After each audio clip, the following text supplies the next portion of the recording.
Okay, hi there. My name is Sthembiso Phakathi. I'm a freelance consultant. I've spent a lot of time doing consulting work and particularly around organizational transformation as well as change leadership, culture, and business innovation. Part of my work also is spending time at the universities teaching on change management, organizational transformation, innovation, and strategy. So happy to spend some time with you today to talk about change management within the mining sector. This is the agenda for the day. I'd like you to have a look at it, and then we're going to do a little bit of introduction around what change management is, and of course another overview of the mining sector, which is now the second section. And then the third section, we're going to talk a little bit about why change management and why particularly it is important within the mining sector, especially as we grapple and with the changes within the sector. And number 4, I'd like to spend some time maybe giving you some case studies that I've looked at that are relevant to this topic, and of course, and then call to action. Call to action is really about what now and what happens now.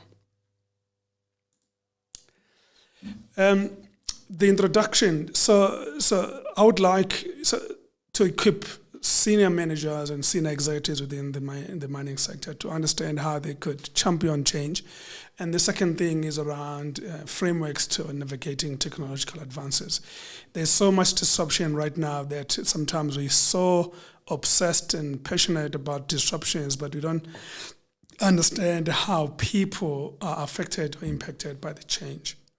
So it's important for this topic that we also highlight the context necessary to change management in the mining sector, as well as understanding how increasing competition and innovation in the global markets are going to shape the way we manage change within this environment. Of course, the other intention is to understand the environmental sustainability pressures and the impact on sustainability as we move on the change programs. And I'm hoping that that's going to resonate with all people listening to our webinar. I like this quote by McKinsey because it talks about the importance of leaders to understand how they manage change, and that robustness around managing complex changes and challenges within the sector is going to be interesting. I really would like you to download the report when you find time and read this. So mining leaders are really facing considerable challenges within the sector, and it's all about understanding strategically how to navigate this, taking into account investment and geopolitical risks and those kinds of things. I want to talk a little bit now about the overview of the mining in Africa, and we know this because most of it gets reported, and then we've seen a lot of traction around companies becoming more and more aware and responding to these challenges. On the left-hand side, I want to start with the landscape, the current landscape. We know about economic development and mining sector particularly is contributing a lot within the economic development in Africa. The second thing that I've just touched on as well is around the emerging technologies. These technologies are forcing mining organizations to think differently about how they advance work, and I'm passionate about the future of work because I'm the future of work advisor in most of my clients within the energy and mining sector. The issue around employment, though, is a thing, because with generative AI and other technological tools, companies are beginning to think, how is automation, augmentation within the mining sector is going to create new jobs and different jobs within the sector. And of course, there is an element of export potential. We know that we don't do a lot of beneficiation in this continent. We export a lot of what we dig out of the ground, and again, that's pressing the sector to think differently about how could we create benefits around beneficiation and opportunities to beneficiate what we mine in Africa. In the middle of your page is the challenges. And again, I spoke about this technological disruptions, but the market demands, the market is also demanding different things because now there's more intense regulation. There are environmental regulatory aspects that we need to comply with. And again, it's not just about compliance, but it's also making sure that we do what is right for our industry and sector. Now, how does change management feature into these challenges? And again, it's very, very important because adapting to technological advances is not going to be a choice anymore, because if you do nothing, you're just going to continue falling behind. Responsiveness to market demand, and I've already touched on this. There are changes in the market that are forcing mining executives, professionals within the sector to think differently about how they respond to change. Some of the change comes from within the company, and some of the change is going to be external. I always say to my clients, manage what is within your control first off, and then you can attend to market forces. So, and again, complying with regulation is not going to be a choice, because if you don't comply, and then again, you get fines, and then that takes away the focus from doing what matters, which is running a profitable business. So complying or compliance to regulation is going to be critical. And the change management component in there is very, very critical. I'm going to show you later how other companies that are leading complex changes within the sector are doing to make sure they stay afloat and they stay ahead of the curve. So why change management? I may have stated this, change management needs to be strategic. And I highlight there at the top of that picture the importance of collaborative decision making. Usually, most of my clients in the sector would say corporate or head office is pushing decisions to operations without understanding the operational landscape intimately. So that's very important, that formulating strategies that are emphasizing the role of collaborative decision making is very, very critical. The second thing that I'm passionate about on there is around data-driven insights. There is no need to use gut feel or just feelings around changes. Changes must be supported by the right research, data-driven insights, highlighting the risks that are coming from data analytics to inform and guide leadership actions. Leadership routines need to be informed by reliable and credible data. And if you don't have data to support the trajectory that you've chosen, you're going to fall behind. And by the way, if it's not data-driven, someone tomorrow might come and challenge you because you've got nothing that supports a decision. Now, what is the connection? Why the connection between management and operations is so critical? Because that visual integration is currently lacking. Most of my clients, as I said earlier, would say, yeah, we were told by business or by headquarters that they've done research and this is what needs to change. But sometimes that research data is not forthcoming, and then it becomes like, oh, well, we're just going to do what they ask us to do. So be careful to understand that and continue. If you are in operations, you're a GM in operations, you are management in operations, at a mine site, always challenge those decisions that come at you without justification supported by data. Lastly, technological adaptation needs to come from the idea that we are advancing operational strategies, but technological advances also need to talk to improving performance, not just human performance, but also business performance. I've just come from a meeting with a client right now where they're pushing digitalization to the system, but without advocating for productivity, efficiency, and human performance. Technology should be enabling people to do better at work and work to be better for humans.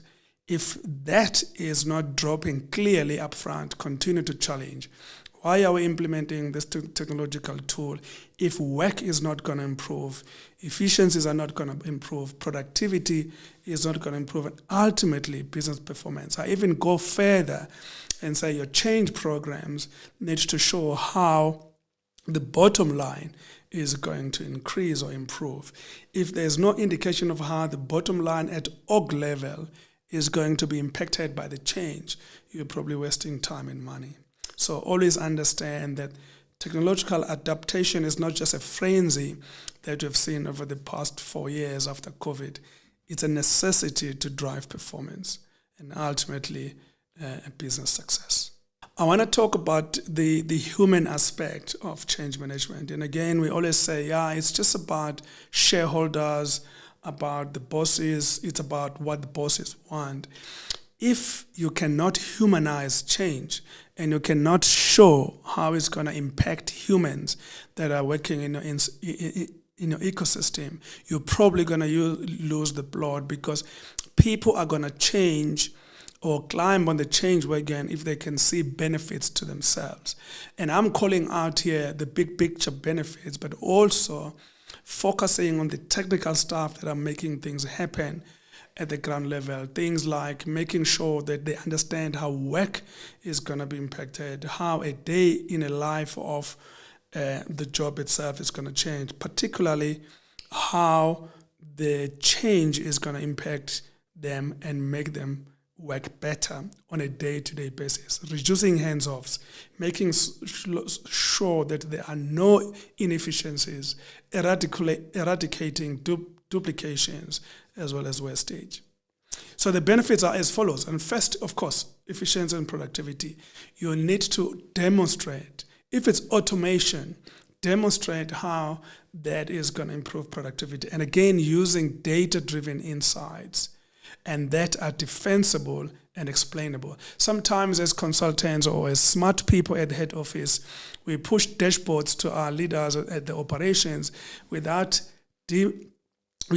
dissecting them with real life information that's going to resonate with the people at the operations. So efficiency and productivity will improve, but make sure that you streamline those operations using data as a backup. And again, it must be defensible, it must be explainable. Second, safety. And in this sector, you know this, safety is not negotiable in the mining sector. Improvements around technology need to show how real-time monitoring, for instance, is going to improve things around analytics to show that downtime is eliminated and safety is going to be managed. And I always say that if you remove a lot of human intervention or human interaction in a workflow or in a process, you give the opportunity for a company to reduce safety issues or to even reduce safety risk. So we're not saying that we don't want workers in the value chain, but it's important that we reduce handoffs and we reduce manually human interaction in a process.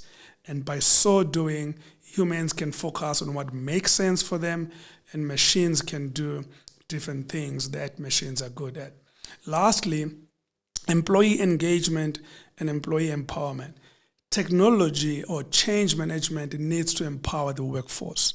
It needs to show and demonstrate how employees are going to get more to work together as a workforce, as a team, and improve engagement. And that decision-making capabilities are there. So leave the stuff that's mundane, that is repetitive, and that is boring and administrative to the machines. But all the workflows within this sector will need some kind of human touch, and make sure that you leave things to the humans that are going to keep them engaged. I now want to talk a little bit about, I just talked about disruption. You all know about the story of Nokia, BlackBerry, and the video shops in South Africa and all over the world as well. I saw another the other day, Musica shop where I live closed, and you do know why. So disrupt yourself or you will be disrupted. So So innovation is not just about doing what's fancy or what's trending. It's about realizing that if you do nothing, you're going to perish over time and you'll become relevant. Just 2 weeks ago, Sthembiso announced the retrenchment of about 236 people, and they are closing 9 cinema complexes in this country. And by the way, these 236 people are not just 236 people that we're talking about. On average, these 236 people are actually supporting about 3 to 4 individuals. So multiply that figure by 4, understand the impact of this retrenchment. Again, innovation is not just something fancy. Innovation around tech is not about doing what everyone is doing. Understand, if you fall behind all the time, you're going to become irrelevant and eventually you will perish. Now, I want to spend some time giving some real-life examples, and I try to dig examples that are going to be relevant in this sector. The first one is the Botswana, and it happens to be my client in Botswana Diamond Mine. What they've done here is to try and introduce X-ray technologies, what we call XRTs and laser technology, to separate and to sort raw materials from the diamond, the stuff that they want to take to market. In fact, you can see the machine on the left-hand side in terms of how this works. And this integrates the human element, but the machine can actually extract diamonds by itself using laser technology and from the rubbish, what we call mined ore. And these technologies are groundbreaking because, and again, I said earlier, the lesser the human interaction is in the process, the more efficient the process is, and also less wastage and less duplication. So the outcomes in this case study were as follows. Of course, efficiency. You can think of a human being standing next to that machine using eyeballing in terms of sorting diamond from mined ore. That person might make mistakes. That person might be fatigued. That person might not be in their good space because they don't feel good about themselves on that day. There are human errors that you may not avoid. And all of that stuff is eliminated by this technology. Of course, reduced waste. The accuracy of this kind of machine is almost 99.9%. So imagine if you stand in front of the sorting station and you look the other way, and that belt continues running, and you spend 2-3 seconds looking the other way because you are interrupted by a colleague. You've missed potentially an opportunity to actually do the right sorting. So this is a significant milestone for diamond from Botswana around reducing waste. Lastly is about the yield, the productivity. More precise sorting means higher percentage of diamonds being selected from mined ore within a space of time. And again, less human intervention is there. And by the way, I talk a lot about generative AI with my clients. Gen AI and technologies like these are not replacing people, are creating new and different jobs, and it's people that use AI and technologies that are going to replace other jobs. But the bigger idea is to get people to do stuff that humans are needed to do and leave the machines do stuff like this and using technology. And this is a very good example of that.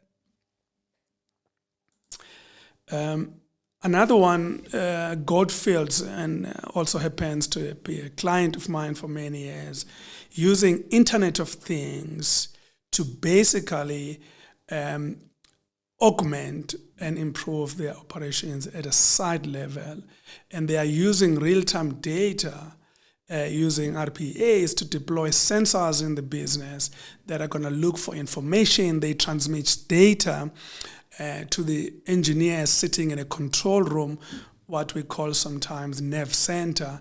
And these engineers are getting real data real-time data coming instantaneously from the plant and then empowering them to make better decisions at real time, in real time. And also, these sensors are actually used to monitor the environment, the condition of the environment in real time. And think about that. So IoT is not for telecommunication companies or technology companies or media companies. Even the mining houses are beginning to move in that space to try and transmit data that is reliable, that's credible, that is fresh from the operations.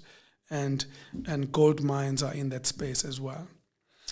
So the outcome of this implementation, as you can see there, enhanced operational efficiency. Real-time data allows immediate intervention and adjustments by the operations. And you don't have to be in the plant to make those interventions. Secondly, of course, environmental impact is lower. IoT enables better monitoring and management of the environment. And by environment, we're talking about from the productivity itself, the process, and all down to the end, and making sure that you've got a very good sense of the plant health without being in the plant yourself. And of course, lastly, improve resource management. As I said earlier, once you've got real-time data, you can make decisions, the right decisions around where to channel your workforce for how long and for what tasks or activities, so that you can free up time for people to think, innovate, and plan. So when you institute technologies like this one, you provide an opportunity for the workforce to do stuff that's more strategic, that's more innovative, and that's more creative. So that mundane, repetitive, and administrative stuff can be left to the machines. I like this quote because Andrew Swart was a colleague of mine when I was at Deloitte, and he's a global leader of mining. He's based in Canada. He says this: the future of work in mining is not about introducing new technologies, considering what role these technologies will play, but what work will look like in the future.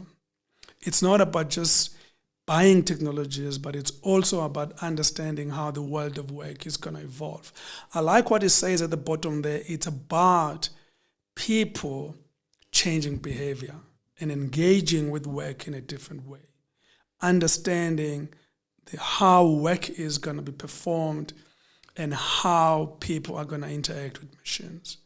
So, and again, go back to my earlier point, machines and technology are supposed to only augment workers, but not replace them.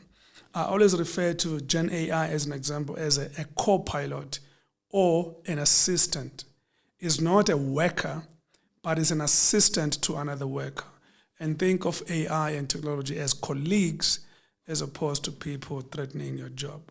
I'd like to talk about this case study again as we delve into how technologies can integrate with work in African mines. And I chose ABB because ABB provides equipment to mining organizations, from trucks, from sensors, from technological equipment that is deployed at site level.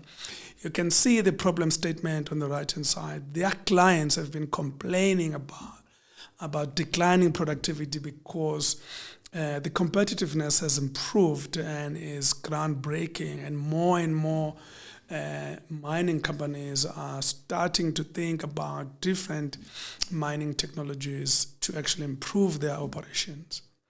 So secondly, the environmental and safety regulations is a big issue in our sector. So this had to be looked at in a very, very different and progressive way, because we're basically saying you have to comply in terms of sustainability. Also, you have to comply in terms of safety, and that you don't have to expose your workforce to many safety risks. You can see on the left-hand side how dirty and how ugly that operation is. But if you switch on to the right-hand side and you look what they had done, they have now instituted greener solutions to their trucks. As an example, they've got electrification, electric vehicles introduced even at truck level. They've got under each of those trucks, there are big batteries, lithium batteries powering that truck, and which could be more than 6 tons in most cases. You can see charging batteries. They are also introducing semi-electric vehicles or hybrid electric vehicles to reduce the consumption of diesel. In mining sector, and I was actually talking about this at the Mining Indaba early this year around hydrogen solutions for trucking or hauling in the mining sector.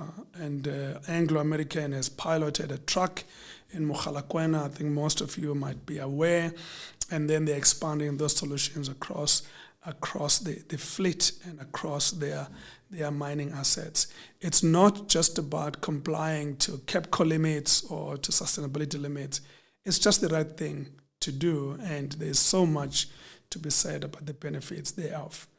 Digitalization is also allowing businesses to reduce costs and enhance decision-making in real time. So, in fact, I spoke to a client of mine not long ago that is in a coal mining business, and they've introduced autonomous drilling at a site level to try and improve efficiencies and productivity. In fact, one driver sitting in a nerve center in a suburb or in a head office can actually drive 3 drills at the same time autonomously and remotely. And these are some of the ideas that we are seeing happening in this sector. But automation alone is not going to be the answer.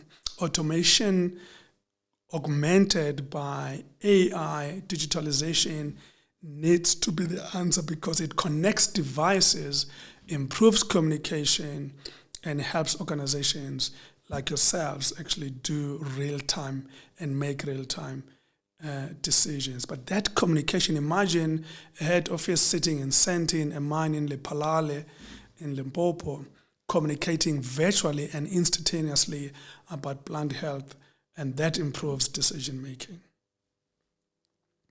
So what do we mean by technology integration? You can see there the outcomes of this particular case study.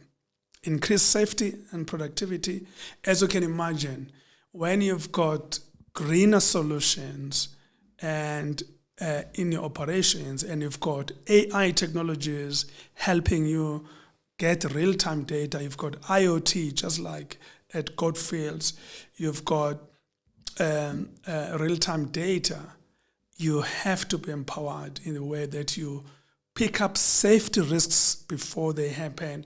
You inform staff to be aware of the safety loopholes along the journey, so that you don't have to get an engineer or a safety officer to travel 200 kilometers to do a safety inspection. That data is there real time. They were able to enhance safety measures and improve productivity by 10% in this particular case. Cost reduction and sustainability, it goes without saying. When you move away from diesel and you've got hydrogen trucks, or you've got semi-electric trucks, or you've got hybrid trucks, your reliance on diesel, what I call dirty energy, is going to be achieved. So more sustainable mining practices can now be done at ABB, and their clients are climbing on the wagon of shifting from diesel to greener energy. Lessons learned. There's so many that we can learn from ABB, but I listed quite a few things. Technology is crucial, yes. For the mining sector to remain competitive, relevant, and to ensure that they stay ahead of the change curve, they will have to consider technologies. And again, it's not just technologies because they've got money to spend. Ask yourself the following question: how is this piece of technology going to enhance performance?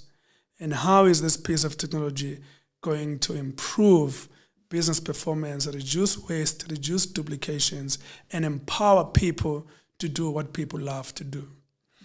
People tend to increase engagement when they're doing stuff that requires thinking, exploration, experimentation, and innovation. People don't want to do repeated stuff. When we create boredom in a workplace, you increase disengagement. There is inverse collaboration between stuff that you do on a daily basis that is boring versus engagement. People get engaged when they're doing exciting things, challenging tasks that are going to give them stuff to learn as well as stretching. But if they do repetitive work, and that creates disengagement. The last thing that is a lesson for me from this study is around engagement and training. I was talking to Bonke before this session that when you can push training in a digital platform and you can show people real life how the training is going to impact their work and upgrade their skills, there may be an interest for people to come on those online courses.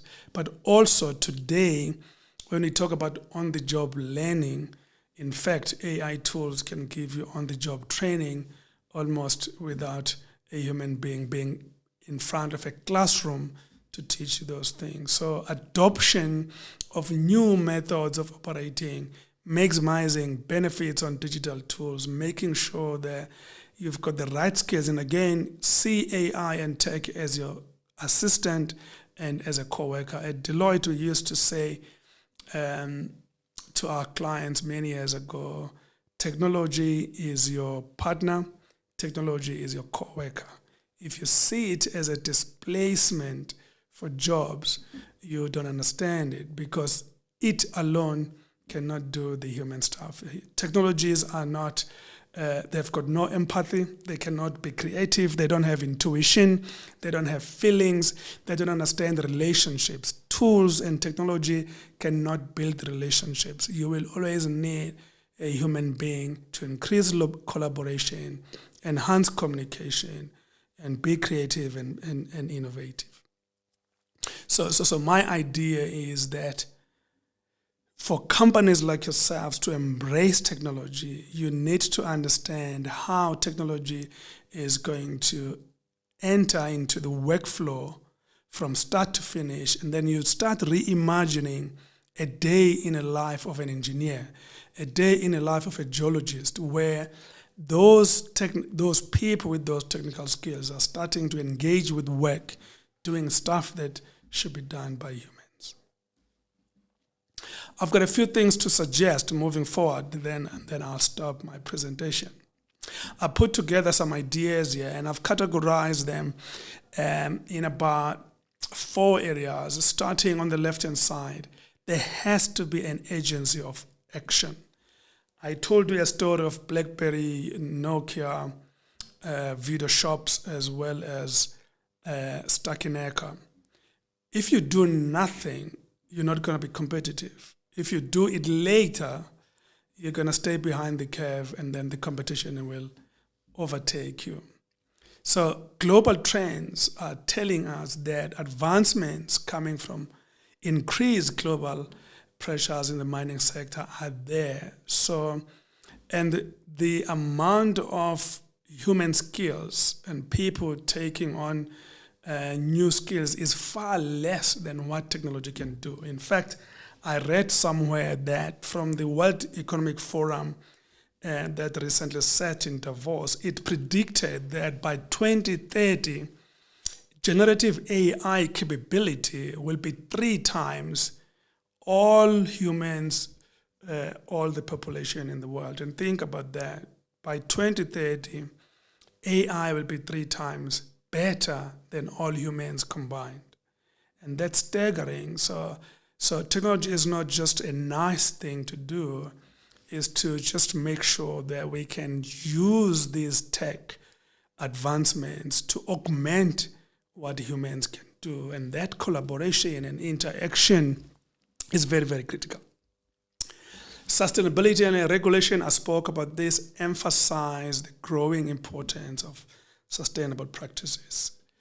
Explore greener solutions, renewable solutions to make sure that environmentally you stay ahead of the curve.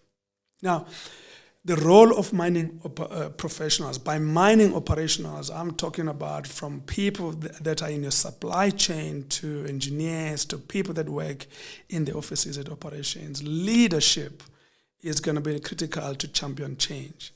Mining executives need to be decision makers in terms of what technologies they buy or they invest in, and those kinds of things. I spoke earlier about the link between operational workforce or workforce in operations and the head office. If that collaboration is missing, you do your own things in operations, the head office does not understand, or vice versa, you're creating problems for yourselves. Someone said to me, one of my clients, oh yeah, the guys from head office come here with new SOPs, with new guidelines, and they never understand, they are not in touch with what is happening on the ground.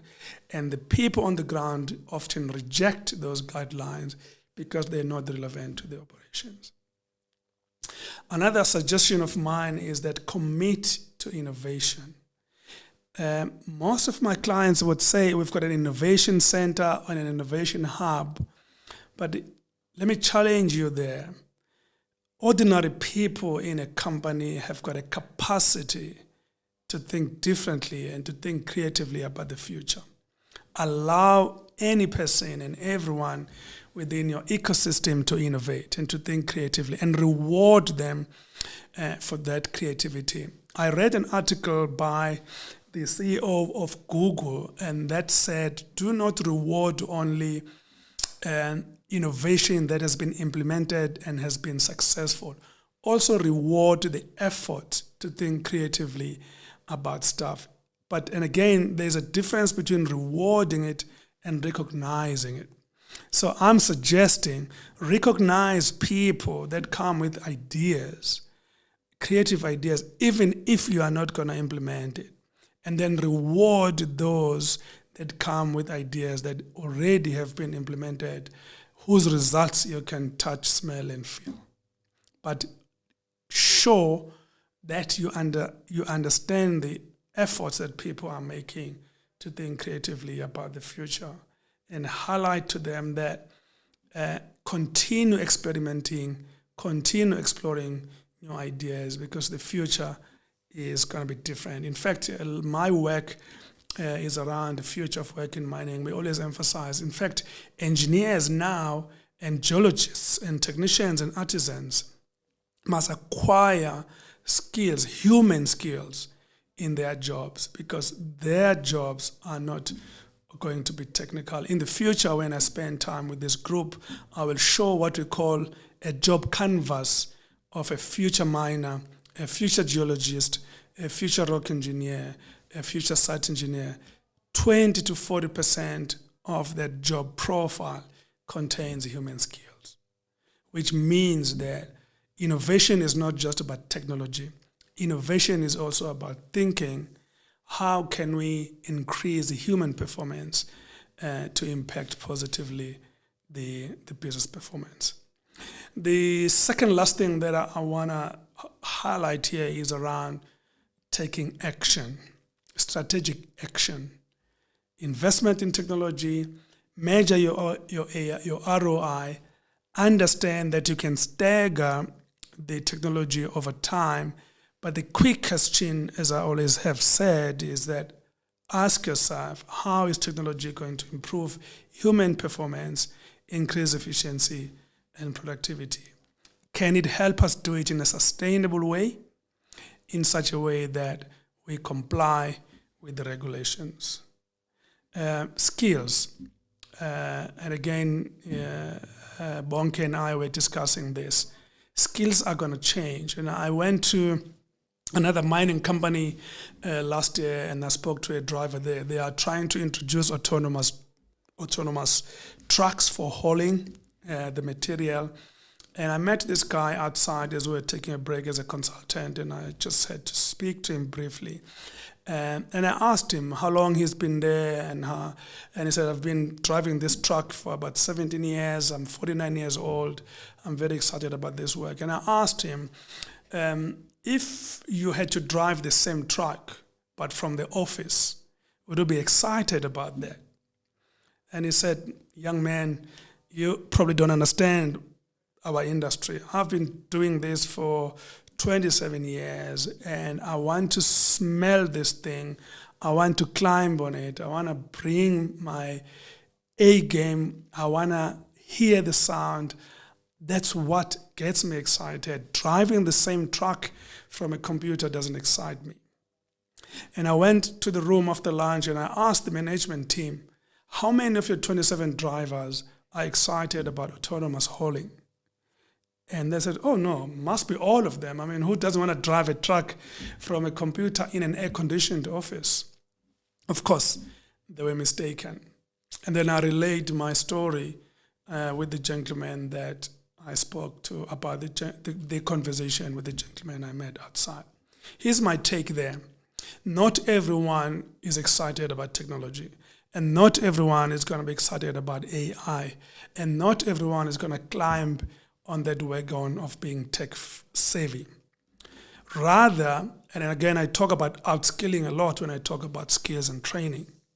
Understand in your workforce, some of those people are going to take forever to convert to be tech savvy. And by the way, by the time they are tech savvy, they're going to leave anyway because they're not excited about it. Rather, get a young person who's excited about technology to drive a truck from a computer. Rather, give that gentleman severance package as an example and then let them live. But upskilling means that you give them skills, especially when they are not at the retirement age. Give them skills, entrepreneurial skills or business skills that they can use outside.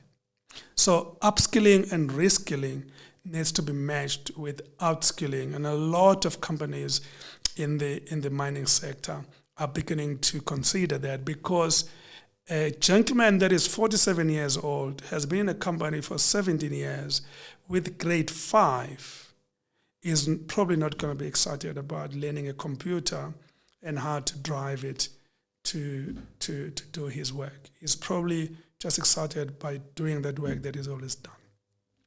Lastly, clear expectations and a clear roadmap around where you're going. Set clear objectives, monitor and adjust. Make sure that any change needs to be hooked upon the ambition, what we call the business ambition. Be clear about those measurable goals that you want to embark on. And don't rely on consultants and HR to tell you. Once the business case is clear, any team member in the project team can actually articulate those goals. But they must be measurable, and make sure that you can adapt your processes to make sure that it works. But monitor, evaluate, and tracking progress all the way down until the finish line. Most projects fail because it was not clear why they are being undertaken and the measures were not there to evaluate progress. 75% of change programs fail because the goals were not clear, the right people were not part of the process, and that business case was not communicated, and the measures were not there. I'm going to end with this quote, and again by Ralph Steyer, and I'd like to Google Ralph, the former CEO of Johnsonville Sausage. He said this: change is hard because people overestimate the value of what they have, and they underestimate the value of what they could gain by giving the old stuff up.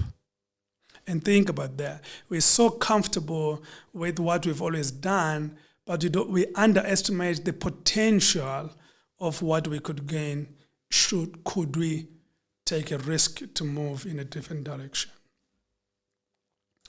In closing, and again, change management, I'm going to emphasize, change management is less about technology, but more about business performance. And that's why I put this formula here. at the end of my presentation around human performance. It all comes down to human performance. So those companies that embrace human outcomes with business outcomes are the ones that are going to thrive. In fact, this formula is coming from the Deloitte study that was performed in 2024 around human capital trends. Organizations that can bridge the gap of knowing what to do to doing what they are supposed to do are almost 1.8 times more likely to achieve business outcomes and almost 2 times more likely to achieve positive human outcomes. So think about this. It should not always be about business outcomes, shareholder value, those kinds of things. For people to perform at their best, you must combine their human intentions, human outcomes, human ambitions with business outcomes, and then you're going to see them perform. I'd like to thank you for your time, and I really enjoyed interacting with you, and I'm hoping that you're going to find these nuggets and examples that we have used in this talk relevant to your sector, and hopefully I look forward to tackling your questions and addressing some of your needs in the future. I really appreciate your time. Thank you.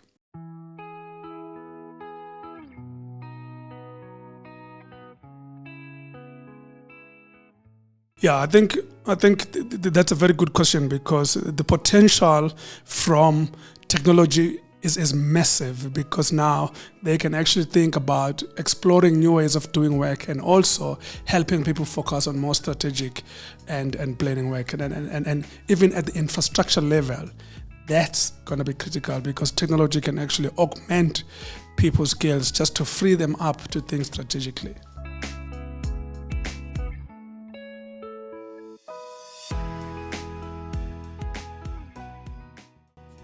Yeah. Fear of the unknown is always there, and what's good about it, and I spoke earlier about business case. If the business case is compelling and you force people to imagine the future as though it's happening now, they're probably going to climb on a wagon of change. It's okay to be fearful, but also it's more expensive and more dire to stay where you are. So, and again, strategy and change management is a choice. If strategy is a choice, you just jump and take the benefits with you. But again, change leaders must help everyone in that ecosystem imagine a different future, and also make them feel as though they are enjoying the benefits of that future.